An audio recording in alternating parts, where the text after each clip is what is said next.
In the 1700s, Africans enslaved in New York dug graves to bury their dead, here, in the ground, directly beneath us.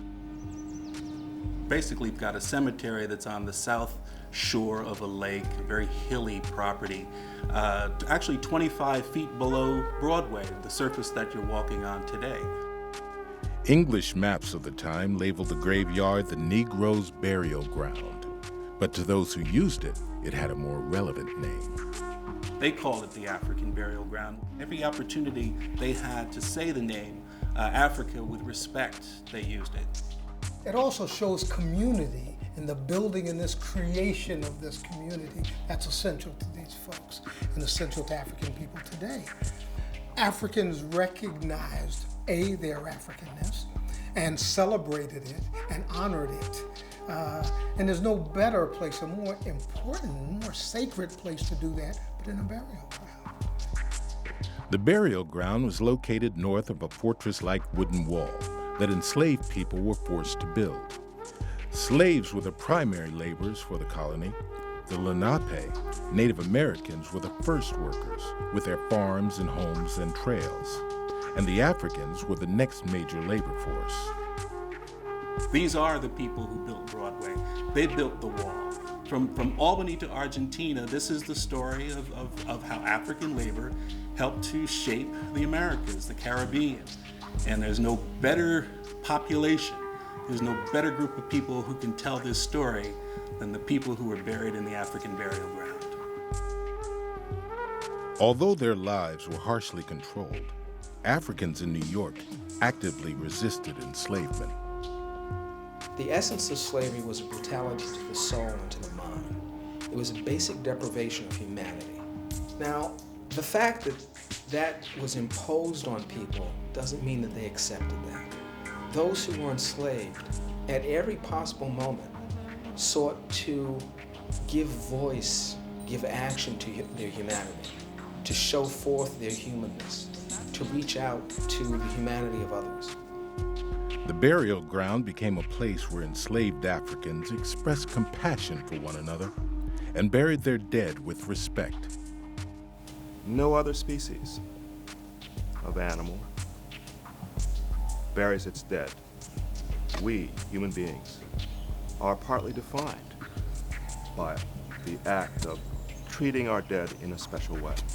One could no more deny those Africans in New York the burial of their dead than deny them the right to speak, to stand and walk erect on two legs, to use tools, to be human.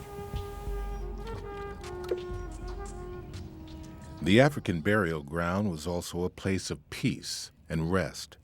But rest was an elusive state for enslaved New Yorkers. Their lives were dominated by work. Lie, lie, it'll lie. Lie, lie, it'll lie. Lie, lie, it'll lie.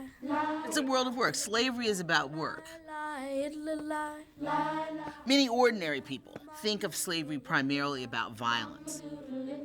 Violence did enforce the limits of slavery, but slavery was about work. And all children were expected to work. As soon as a child could pick up a broom and sweep, that child became valuable. As soon as a child could run errands, and they did at a fairly early age, they became valuable to the owner. One of the things that slavery did was to cut childhood short. Very few slaves had any childhood. As soon as they were able to fetch, they were at work. Amelia. Amelia. So within a household, you might have a woman and her children, of course, within the household of her owner. And that woman is expected to labor throughout the day and the night as well for her owner and for the owner's family, so she's taking care of his children. Parents fought to keep their children protected and near, but enslaved children had to grow up fast. On this sad day, Amelia is sent on an important errand. Her father has died. Her mother gives her a keepsake to take to the elder, who is preparing her father for burial.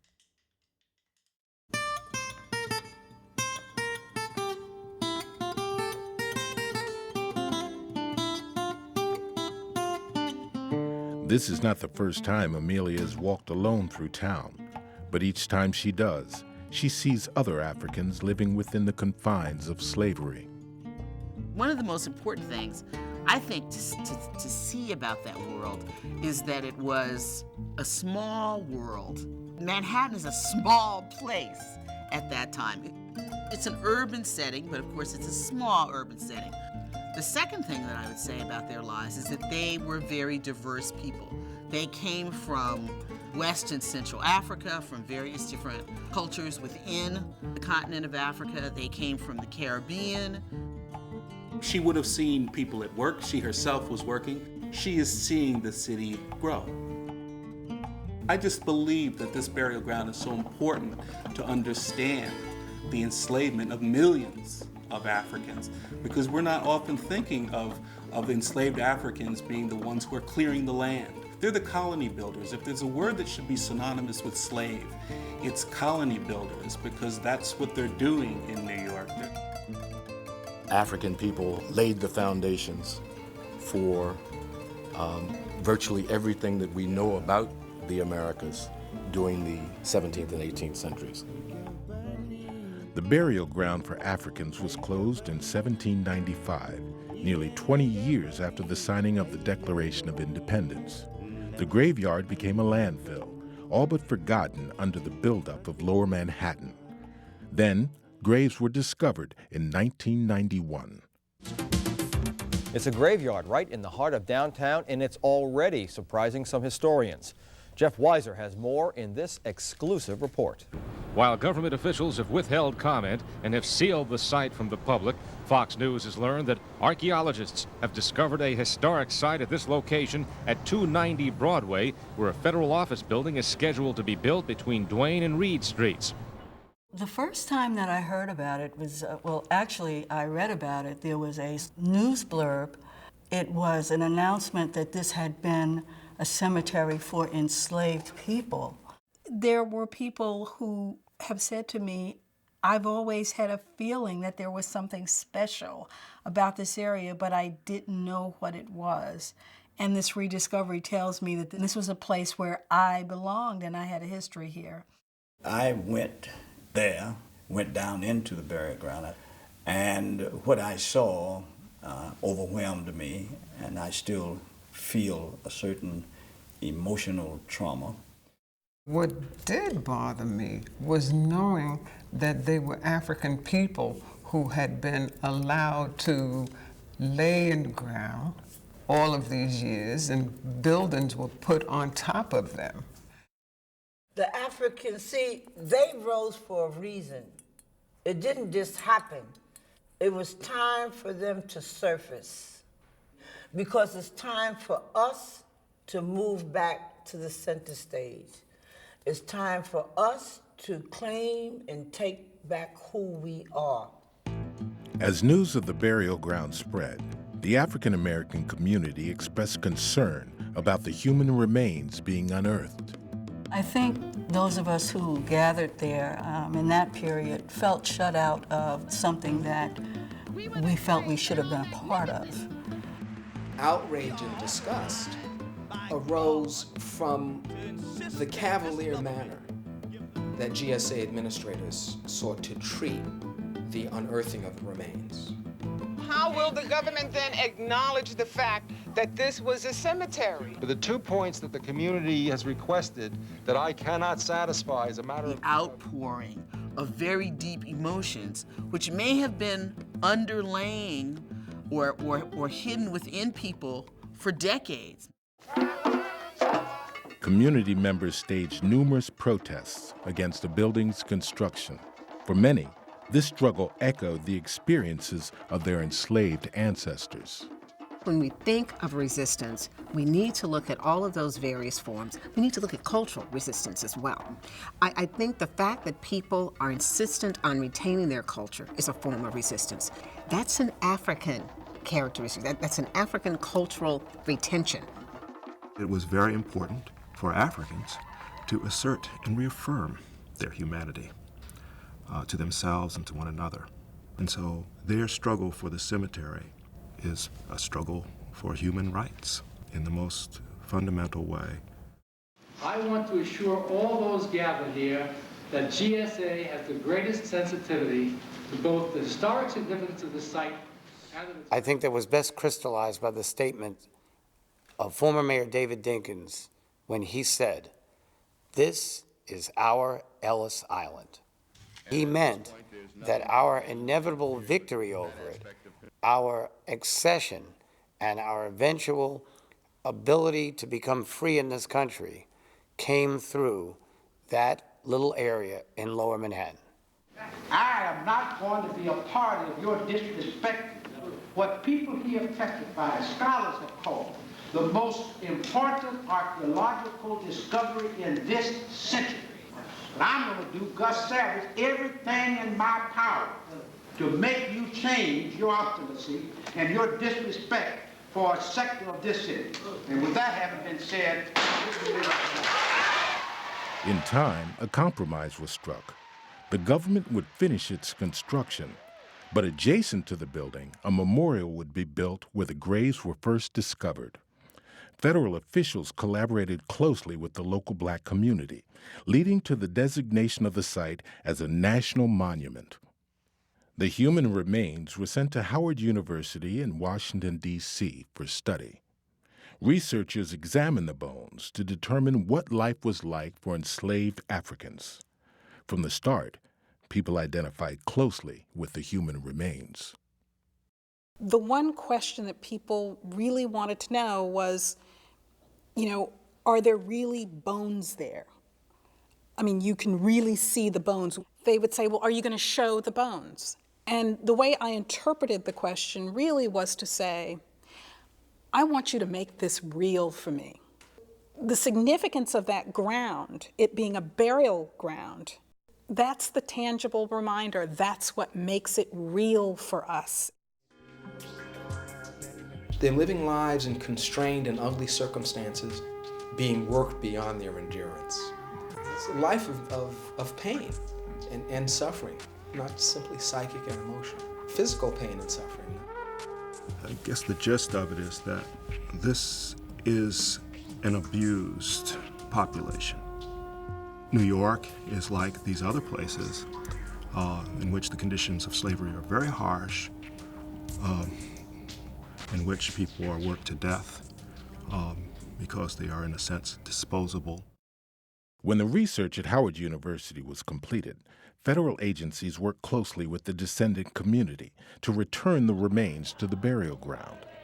The reinterment ceremony was the culmination of 6 days of tribute and celebration that began in Washington, D.C. The bones were going to be transported back, and there were community meetings around that. So all along the way, these stops, you were brought in a dramatic way to the full panorama of our history. I thought it was deeply moving.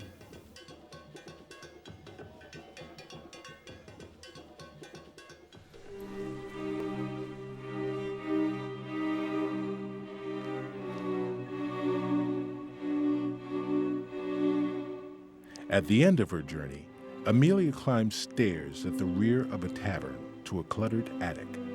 There, the elder prepares her father and her cousin, a newborn, for burial. Both died suddenly from a fever.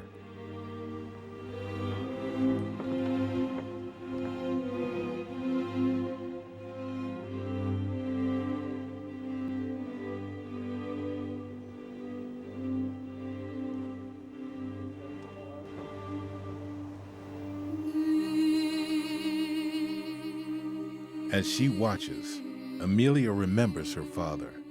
He was a cooper, a barrel maker. She will miss him.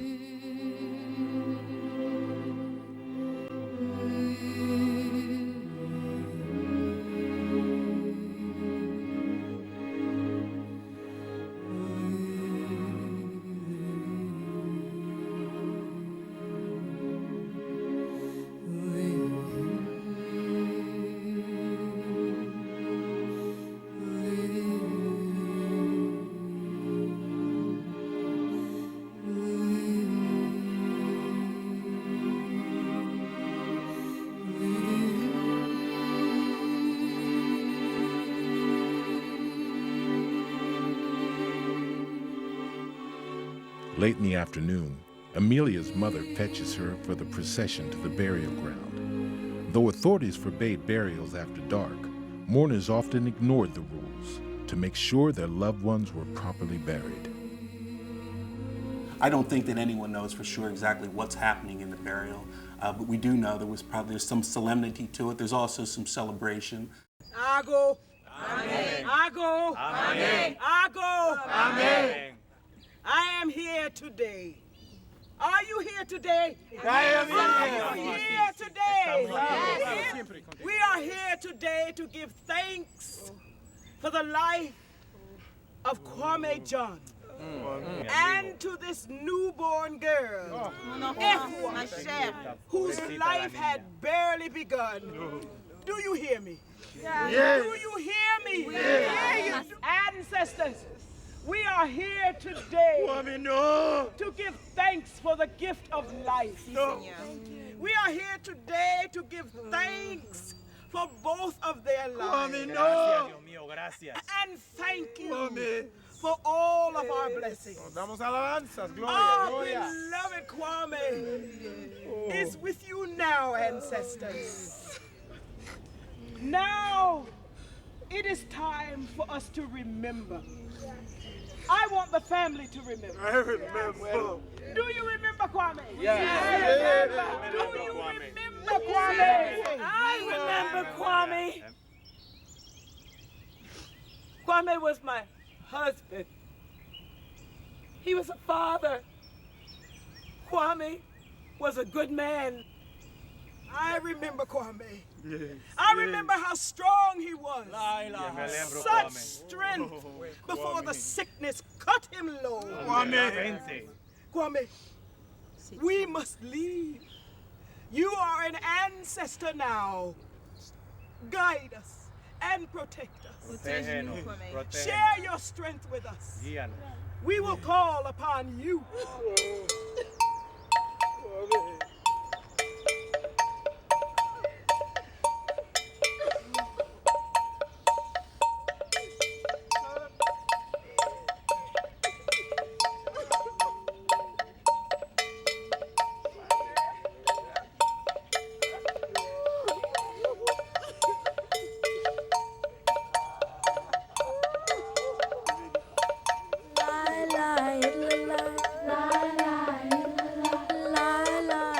I think every African American wonders where our roots were.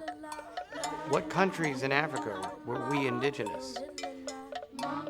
And in the end, this is not Black history. This is American history. But it's American history that's finally been told.